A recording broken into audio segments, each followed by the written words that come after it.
In today's video, I am going to be breaking down some of the best box inbounds plays that you can run, and some of these plays will be able to be ran on the sideline as well. Now, if you like the idea of me drawing on this app, the app is called Playbook. It's down in the description below, but also make sure to go check out my Unbeatable Basketball Zone Defense book and my Deadly Defensive Strategies that are down in the description below as well. That combination of plays and strategies on the defensive side is going to make your team insanely hard to beat. So let's get down and let's check out these baseline inbounds plays. So this first one is very simple, but there's a strategy behind it. We're going to have our guards in the low post to start. We're going to have an inbounder, and then we're going to have our two biggest players on the elbows. The idea here is when these players set those back screens on players 4 and 5, what we want to see is, and what we're hoping for is, of course, these defenders of players 4 and 5 to call switch. Because now, obviously, when we're calling out switch, especially on a guard on big switch, what you're going to have is a massive mismatch down in the low post. After these screens, they're going to roll off 2 to the point. He's the player on the opposite side of the ball. And then player 1 is going to then pop out towards that wing. We want to try and get that ball into the low post as our number 1 option, but our secondary option is player 1, and our third option as a relief is player 2. We can kind of do the same, but this one we're going to have a little bit different. Now we're going to have player 5 and 4 setting the screen away from the ball to players 1 and 2. 1 and 2 are going to use that screen. 1 is going to go to the low post. Player 2 is going to go out to the perimeter. And these are our first options. Player 1 for the layup.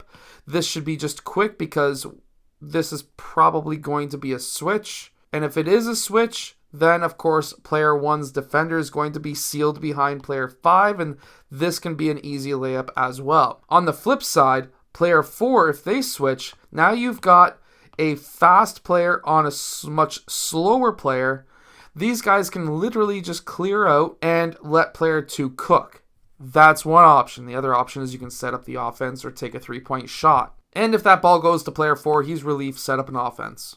This next play is actually quite interesting as well. However, we're going to switch these guys just a bit. So what we're going to have is player 1, he is going to be setting the back screen on player 5. Player 5 is going to cut down, and he would be our number 1 option. At the same time, we're going to have player 2, player 2, he's going to be setting that down screen on player 4, and player 4 is going to be heading up to now set the screen for player 1. The idea here is if player 5 is not open, let's say they switched or didn't switch, he could have been open.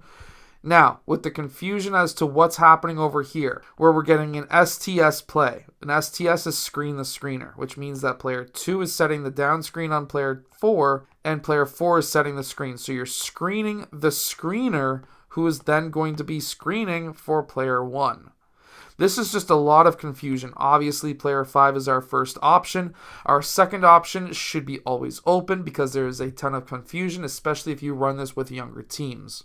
In fact, if you're allowed to run screens, which pretty much everyone in North America can run screens, and I understand that there are some younger teams that can't run screens in Europe, these plays, screen the screener style plays, are ridiculously impossible to guard at the youth level because players don't communicate, they don't talk, and when that happens, you get a lot of players open. So anytime you can run a screen the screener option, this is absolutely insanely effective. Now, this next play is another screen the screener where player 4 is going to set the screen on player 1 and he's going to pop out to this side. After he pops out, we're going to have player 2 pop out as well when player 5 sets this screen. When player 5 sets this screen and player 2 pops out, obviously player 2 may be an option, but what we are hoping for is for player 4 now to roll or use that screen, use that back screen, and potentially get the layup.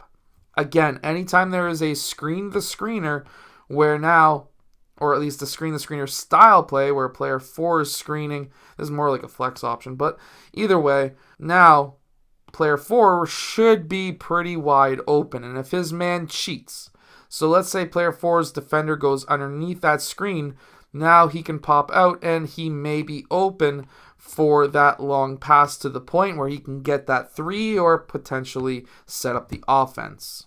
And then this last play is actually quite interesting. So in this last play, what we're seeing is a play that I've seen about 2 times ever, and it was ran by the exact same team, and they spammed this play, and I couldn't believe that it still worked. It didn't work against me because I seen them spam it literally like 40 times in an entire game.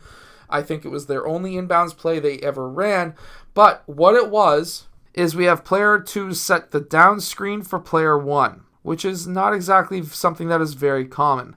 Player 1 is going to sprint up, and he's going to fake like if he's sprinting up and around.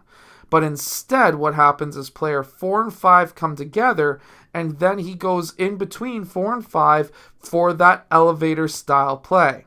They close among the defender who is trailing player 1. They close on him. And this allows player 1 to be wide open. Now, if his man fights through and he's covered, this is something that I just couldn't believe my eyes. Player 5 turned in.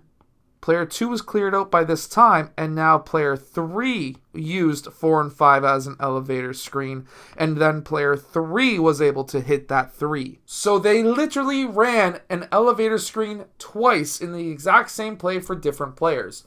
This confused me. At least the first few times they ran it, I was like, what are they running? Why are they getting so many 3s? And then I looked at it closer and closer and closer, and they were spamming it like crazy, and it worked for them all game long. I hope that you've enjoyed today's video. If you have, make sure to go check out my deadly defensive strategies that are down in the description below, and my unbeatable zone defense, which basically doubles the low post and traps the corners without leaving anybody open. Anyways, I'll see you guys again in my next video.